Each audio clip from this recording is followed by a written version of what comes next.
Greetings, patrons of this fine establishment. Allow me, your humble bard, to regale you with a tale of bravery and adventure that would transport you to a world of magic and wonder. In a land far away, a great conflict erupted between the living and the undead machines. Amidst the chaos and carnage, a small band of adventurers rose to the challenge, led by a fearless bard with a voice that could move mountains. No, that's not the same story. Anyway, let's just say that it's just a small band of adventurers. Now their journey was perilous as they faced off against the most fearsome creatures imaginable. But through their bravery and cunning, they managed to turn the tide of the war and emerge victorious. The story of their triumph over the Fleshless is one that will inspire and entertain you in equal measure. So, sit back, relax, and let the music transport you to a world of fantasy and adventure. And who knows, perhaps you'll find a bit of courage and tenacity within yourself as you listen to this tale of heroes and villains.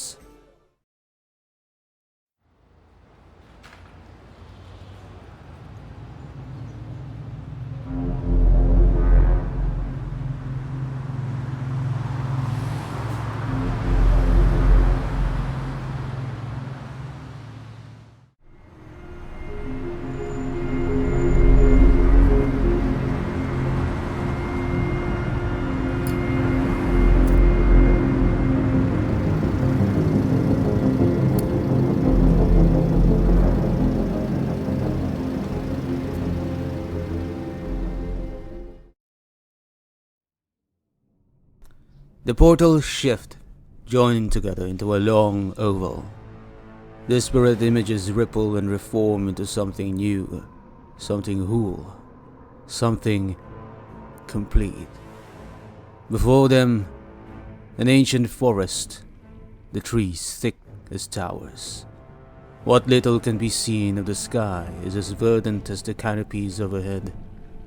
Elves move among the branches like ants in a hive, each armed, each looking up, each waiting for something. They do not realize how soon it will find them. The branches they stride along bend into Phyrexian shapes, holes within trees and stone herald the shapes their bodies will take. Norn's portal is far from the only one. Phyrexian's 1,000 eyes stare down upon them as they stare up. Nahiri snarls at Nissa. The mother of machines cares not for these trifles. Show her one of the sky claves. Again the image ripples. This time, the canopy of trees frames a view of floating city. Hedrons surround it, like the feathers of a withdrawn bird. Stark white against the sky, its edges harsh and precise. No one finds it immediately beautiful. Perhaps the shorter-lived could make something useful after all. You have plans for this? Norn asks. Nahiri nods. Yes, Grand Praetor. This is a relic of my people, an ancient weapon we once used to dominate the plane. I can wake it once more to enact our will. A smirk curls Norn's lips.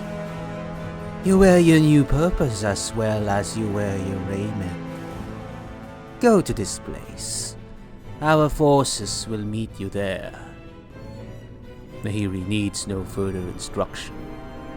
In 3 steps, she winks out of existence, the sanctum resounding with a boom. Norn glances to the prisoners once more. Gone already. They must have timed the departure with Nahiris to conceal the sound. What pitiful creatures to turn away from such beauty.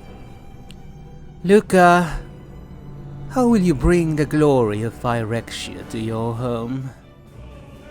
Shieldred's blood still stains his face and carapace. O reverend mother, I will bring it to heal. Specifically, Luca, she says, that you will bring it to heal is a given. A grunt leaves him. He shifts his weight side to side. The monsters, he offers at last. Once they've joined the fold, the others will cower before us. She does not like this answer. It implies that the humans don't already cower before them. Neither does she like the simmering anger beneath the surface, anger which lends itself to missteps. Bloodlust is all well and good in a brute, but in a lieutenant? The Planeswalkers would exploit it, lay a trap for him that he couldn't ignore. Faced with staying to ensure the completion of the plane or bolting off to settle a personal grievance, Luca would always choose the personal grievance. Very well, she says. Go to Ikoria. Add these monsters to our ranks. But do not understand what the price of failure is, Luca, and don't forget your true home. You have been anointed with the sacred oil of new Phyrexia. You are no longer a creature of base instinct. You belong to a greater whole. And ever may it rain, he says. His departure is as swift as Nahiri's, and its effects as palpable. Norn allows herself to wonder how much more quickly all this might have come together, if Phyrexia had the same ability. No, it is good Phyrexia had to carve its victory from the spine of an uncaring plane. Anything less would have left them unsuited to the job. Grand Praetor, says Tamio. Norn is shaken from her thoughts. Yes, he will most certainly die on Ikoria, she says. A bull-headed man often makes hasty decisions. I imagine you intend for it to go that way? If he fails, he goes the way of Sheldred, and one of your rains judgment upon him, Norn answers. If he succeeds, the plane is ours, and he will serve penance for any mistakes to our satisfaction. Either way, Phyrexia is served. Tamio nods. As I thought, you are as well reasoned as ever.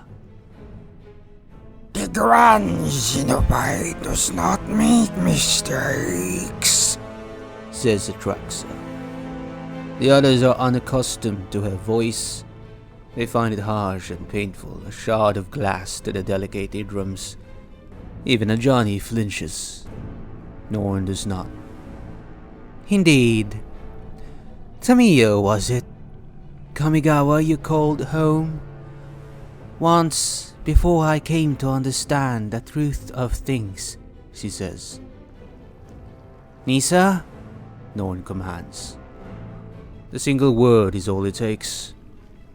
Once more the portals ripple and shift. The plane that greets them shines beneath the night sky.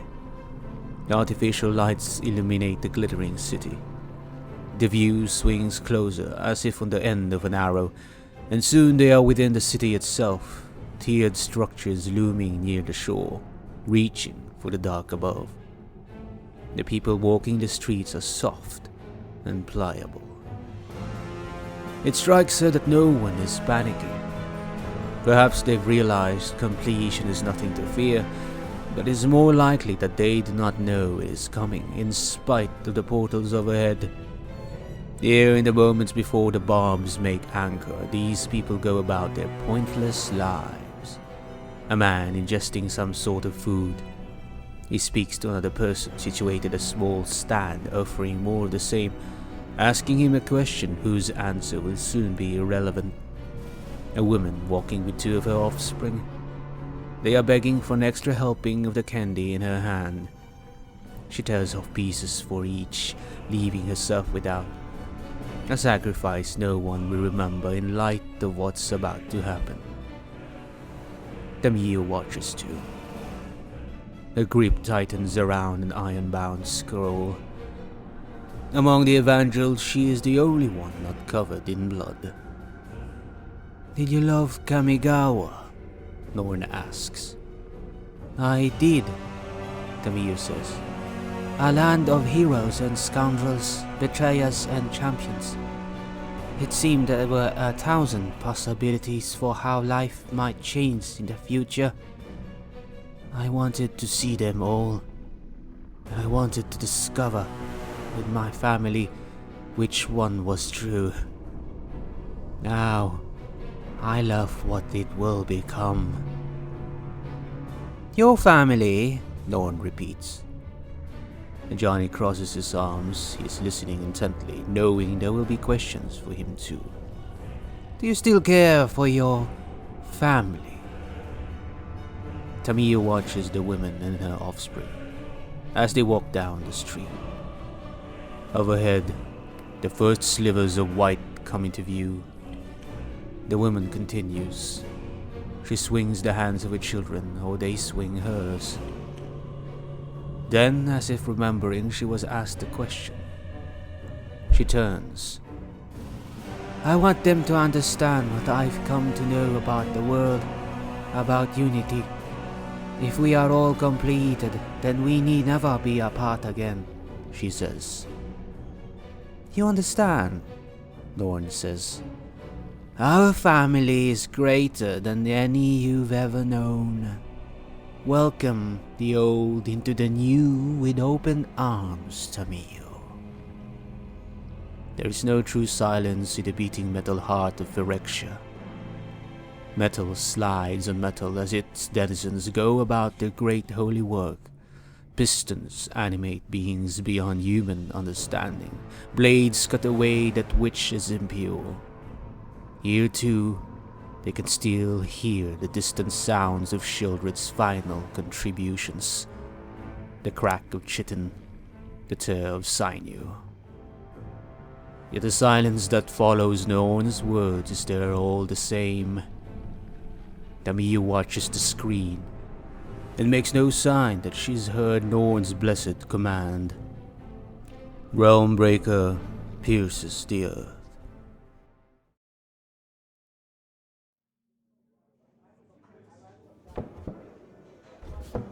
And so, my friends, our tale draws to a close. We have journeyed to a far-off land, witnessed the horrors of war, and celebrated the triumph of the Fleshless over the living foes.